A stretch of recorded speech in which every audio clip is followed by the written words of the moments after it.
तो अब हम आपकी PS3 की यानी क्लास 5 की बुक रिमझिम से पाठ 18 चुनौती हिमालय की इसका आदर्श वाचन करने जा रहे हैं। इसे ध्यान से देखिएगा, उच्चारण पे आप लोग खास ध्यान दीजिएगा। चुनौती हिमालय की। जोजीला पास से आगे चलकर जवाहरलाल मातायन पहुंचे तो वहां के नवयुवक कुली ने बताया, शाब सामने उस बर्फ से ढके पहाड़ के पीछे अमरनाथ की गुफा है, लेकिन शाब रास्ता बहुत टेढ़ा है।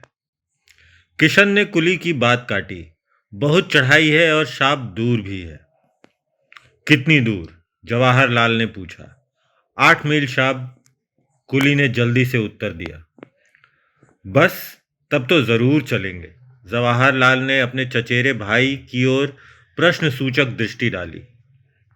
दोनों कश्मीर घूमने निकले थे और जोजीला पास से होकर लद्दाखी इलाके की ओर चले आए थे। अब अमरनाथ जाने में क्या आपत्ति हो सकती थी। फिर जवाहरलाल रास्ते की मुश्किलों के बारे में सुनकर सफर के लिए और भी उत्सुक हो गए। कौन कौन चलेगा हमारे साथ? जवाहरलाल ने जानना चाहा। तुरंत किशन बोला, शाब मैं चलूंगा। भेड़ें चराने में मेरी बेटी चली जाएगी। अगले दिन सुबह तड़के तैयार होकर जवाहरलाल बाहर आ गए। आकाश में रात्रि की कालिमा पर प्रातः की लालिमा फैलती जा रही थी। तिब्बती पठार का दृश्य निराला था। दूर दूर तक वनस्पति रहित उजाड़ चट्टानी इलाका दिखाई दे रहा था। उदास, फीके, बर्फ से ढके चट्टानी पहाड़ सुबह की पहली किरणों का स्पर्श पाकर ताज की भांति चमक उठे।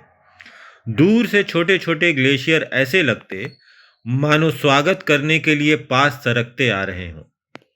सर्द हवा के झोंके हड्डियों तक ठंडक पहुंचा रहे थे। जवाहर ने हथेलियां आपस में रगड़कर गर्म की और कमर में रस्सी लपेटकर चलने को तैयार हो गए। हिमालय की दुर्गम पर्वतमाला मुंह उठाए चुनौती दे रही थी। जवाहर इस चुनौती को कैसे न स्वीकार करते। भाई किशन और कुली सभी रस्सी के साथ जुड़े थे। किशन गडेरिया अब गाइड बन गया। बस 8 मील ही तो पार करने हैं। जोश में आकर जवाहरलाल चढ़ाई चढ़ने लगे। यूं 8 मील की दूरी कोई बहुत नहीं होती, लेकिन इन पहाड़ी रास्तों पर 8 कदम चलना दूभर हो गया। एक एक डग भरने में कठिनाई हो रही थी। रास्ता बहुत ही वीरान था। पेड़ पौधों की हरियाली के अभाव में एक अजीब खालीपन सा महसूस हो रहा था। कहीं एक फूल दिख जाता तो आंखों को ठंडक मिल जाती। दिख रही थी सिर्फ पथरीली चट्टानें और सफेद बर्फ। फिर भी इस गहरे सन्नाटे में बहुत सुकून था। एक ओर सूं सूं करती बर्फीली हवा बदन को काटती तो दूसरी ओर ताजगी और स्फूर्ति भी देती। जवाहरलाल बढ़ते जा रहे थे। ज्यों ज्यों ऊपर चढ़ते गए त्यों त्यों सांस लेने में दिक्कत होने लगी। एक कुली की नाक से खून बहने लगा। जल्दी से जवाहरलाल ने उसका उपचार किया। खुद उन्हें भी कनपटी की नसों में तनाव महसूस हो रहा था। लगता था जैसे दिमाग में खून चढ़ाया हो। फिर भी जवाहरलाल ने आगे बढ़ने का इरादा नहीं बदला। थोड़ी देर में बर्फ पड़ने लगी। फिसलन बढ़ गई। चलना भी कठिन हो गया। एक तरफ थकान, ऊपर से सीधी चढ़ाई। तभी सामने एक बर्फीला मैदान नजर आया। चारों ओर हम शिखरों से घिरा वह मैदान देवताओं के मुकुट के समान लग रहा था। प्रकृति की कैसी मनोहर छटा थी, आंखों और मन को तरोताजा कर गई। बस एक झलक दिखाकर बर्फ के धुंधलके में ओझल हो गई। दिन के 12 बजने वाले थे। सुबह 4 बजे से वे लोग लगातार चढ़ाई कर रहे थे। शायद 16,000 फीट की ऊंचाई पर होंगे इस वक्त, अमरनाथ से भी ऊपर। पर अमरनाथ की गुफा का दूर दूर तक पता नहीं था। इस पर भी जवाहरलाल की चाल में न ढीलापन था न बदन में सुस्ती।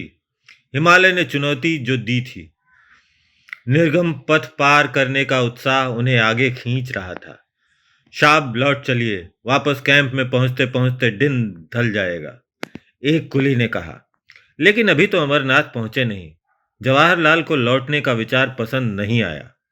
वह तो दूर बर्फ के उस मैदान के पार है। किशन बीच में बोल पड़ा, चलो चलो, चढ़ाई तो पार कर ली, अब आधे मील का मैदान ही तो बाकी है, कहकर जवाहरलाल ने थके हुए कुलियों को उत्साहित किया। सामने बर्फ का सपाट मैदान दिखाई दे रहा था। उसके पार दूसरी ओर से नीचे उतरकर गुफा तक पहुंचा जा सकता था। जवाहरलाल फुर्ती से बढ़ते जा रहे थे। दूर से मैदान जितना सपाट दिख रहा था, असलियत में उतना ही ऊबड़ खाबड़ था। ताजी बर्फ ने ऊंची ऊंची चट्टानों को एक पतली चादर से ढककर एक समान कर दिया था। गहरी खाइयां थीं, गड्ढे बर्फ से ढके हुए थे और अजब की फिसलन थी। कभी पैर फिसलता और कभी बर्फ में पैर अंदर धंसता जाता।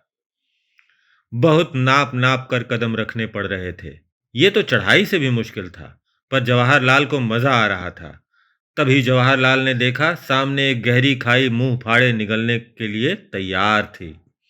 अचानक उनका पैर फिसला, वे लड़खड़ाए और इससे पहले कि संभल पाए, वे खाई में गिर पड़े।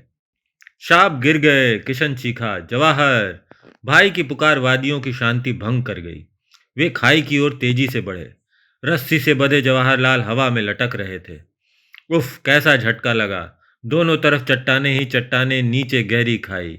जवाहरलाल कसकर रस्सी पकड़े थे। वही उनका एकमात्र सहारा था। जवाहर ऊपर से भाई की पुकार सुनाई दी। मुंह ऊपर उठाया तो भाई और किशन के धुंधले चेहरे खाई में झांकते हुए दिखाई दिए। हम खींच रहे हैं, रस्सी कस के पकड़े रहना, भाई ने हिदायत दी। जवाहरलाल जानते थे कि फिसलन के कारण यूं ऊपर खींच लेना आसान नहीं होगा। भाई, मैं चट्टान पर पैर जमा लूं, वह चिल्लाए। खाई की दीवारों से उनकी आवाज टकराकर दूर दूर तक गूंज गई। हल्की सी पेंग बढ़ा, जवाहरलाल ने खाई की दीवार से उभरी चट्टान को मजबूती से पकड़ लिया और पथरीले धरातल पर पैर जमा लिए। पैरों तले धरती के एहसास से जवाहरलाल की हिम्मत बढ़ गई। घबराना मत जवाहर, भाई की आवाज सुनाई दी। मैं बिल्कुल ठीक हूं, कहकर जवाहरलाल मजबूती से रस्सी पकड़ एक एक कदम ऊपर की ओर बढ़ने लगे। कभी पैर फिसलता, कभी कोई हल्का फुल्का पत्थर पैरों के नीचे से सरक जाता, तो वह मन ही मन कांप जाते और मजबूती से रस्सी पकड़ लेते। रस्सी से हथेलियां भी जैसे कटने लगी थीं, पर जवाहरलाल ने एक तरफ ध्यान नहीं दिया। कुली और किशन उन्हें खींचकर बार बार ऊपर चढ़ने में मदद कर रहे थे। धीरे धीरे सरक कर किसी तरह जवाहरलाल ऊपर पहुंचे। मुड़कर ऊपर से नीचे देखा कि खाई इतनी गहरी थी कि कोई गिर जाए तो उसका पता भी न चले। शुक्र है भगवान का, भाई ने गहरी सांस ली। साहब, चोट तो नहीं आई? एक कुली ने पूछा। गर्दन हिला, कपड़े झाड़, जवाहरलाल फिर चलने को तैयार हो गए। इस हादसे से हल्का सा झटका जरूर लगा, फिर भी जोश ठंडा नहीं हुआ। वह अब भी आगे जाना चाहते थे। आगे चलकर इस तरह की गहरी और चौड़ी खाइयों की तादाद बहुत थी। खाइयां पार करने में उचित सामान भी तो नहीं था। निराश होकर जवाहरलाल को अमरनाथ तक का सफर अधूरा छोड़कर वापस लौटना पड़ा। अमरनाथ पहुंचने का सपना तो पूरा ना हो सका, पर हिमालय की ऊंचाइयां सदा जवाहरलाल को आकर्षित करती रहीं। ये बहुत इंटरेस्टिंग चैप्टर है आपका, बहुत ही मज़ेदार है। सुरेखा पड़ंदीकर ने लिखा है ये, तो इसको आप लोग ध्यान से पढ़ें, उच्चारण पे खास ध्यान दें और भाव के साथ पढ़ने की हमेशा कोशिश करें। Thank you.